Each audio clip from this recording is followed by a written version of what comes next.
Hello and welcome back to High Tech Cube. Today we're going to be doing a sort of unboxing and installation startup guide for your Arduinos. Okay, so when you first get your Arduino box, you're just going to open it up and you'll get this great big huge giant leaflet. But it's not a leaflet, it's a poster. Put it up in your wall, I don't know. It's got some information on it and sort of just read through it in your own time, but it's not a place on reviews and unboxings. Okay, right. So you just notice you've got your Arduino board right in the middle, and that's it. With this particular kit, you see absolutely nothing else. So really, the unboxing is so quick and simple, but the setup gets a little bit more complicated. So we're going to take my Arduino board I've got here, already unboxed. Okay, so what you're going to want to do is you're going to want to power it, okay? And there's multiple ways you can power your Arduino. So the first way is just with a power connector. This is a one of my barrel jack adapters that I make. You know, I'll make one for you and ship it out if you want.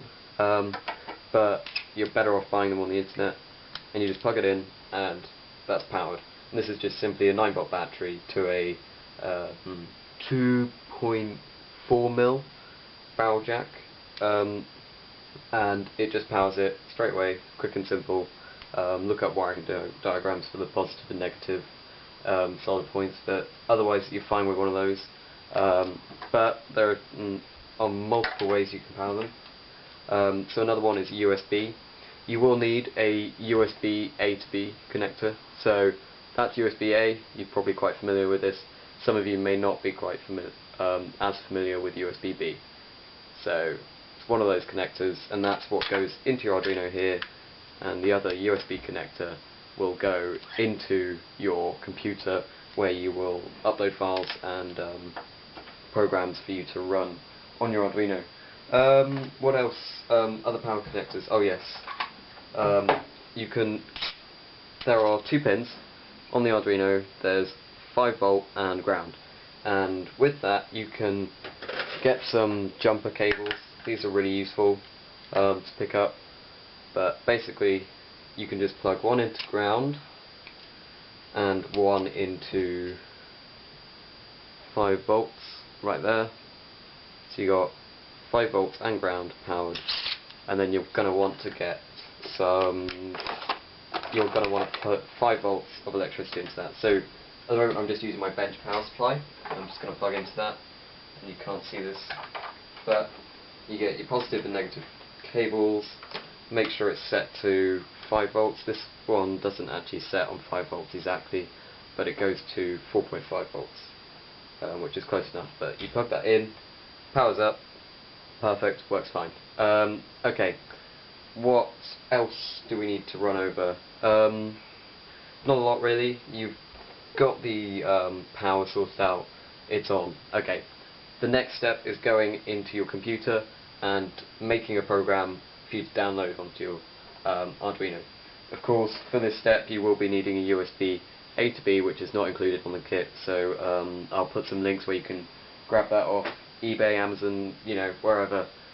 They're really simple, easy to find, and you should be able to pick one up fairly quickly. So yeah, let's go over to my computer. Okay, so here we are at my computer, and we've got the Arduino software, which I just sort of done a quick overview in my earlier video, showing you just the basics of Arduinos. So what I've done is I've got my Arduino and I've plugged it in, okay? And Arduino have a little bit of a problem with their drivers, and Windows doesn't recognize them, and you need to install them manually. So I'll post you to a page on the Arduino website which will show you how to install the drivers properly and get your Arduino working. So first things you're going to want to do is you're going to want to go to Tools, and then there'll be a drop down menu that says Board, and you want to know what Arduino board you've just bought. It should say on the box, and the one I bought is the Arduino Uno. So that's listed right at the top there because it's the most common one. You're going to want to select the board you have. So you have the 80 mega and things, because there's lots of variations and they all need different drivers and different ways of writing the programs to the Arduinos.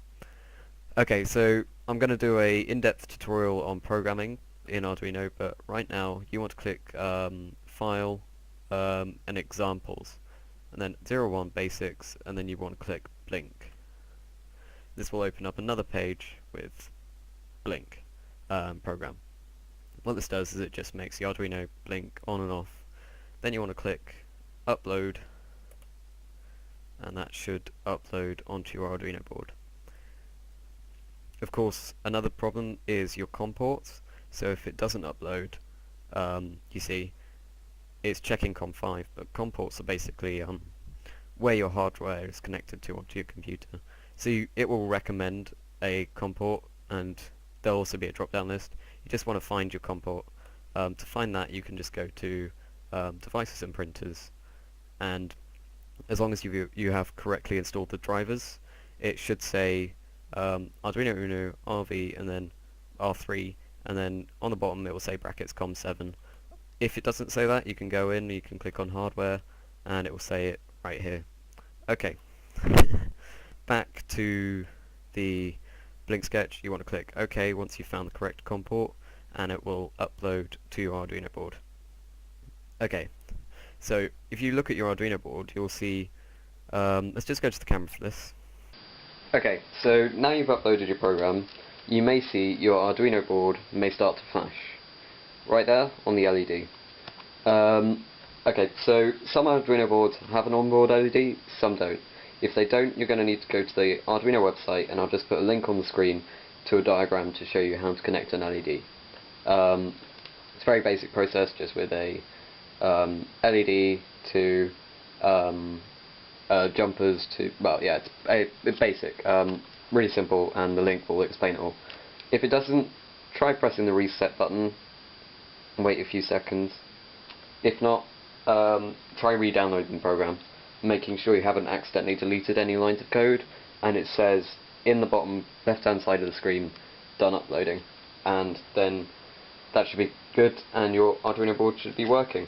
If not, feel free to write a question in the comments, because I'll be able to reply to that as soon as possible.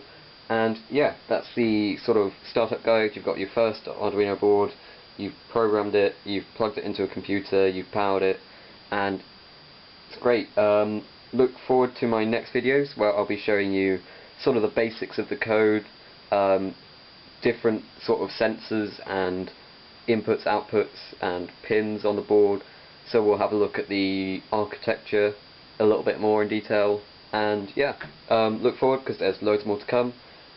Subscribe to keep posted on the series on the Arduinos, and yeah, just subscribe and rate, comment, like if you found this video helpful, and yeah, see you soon.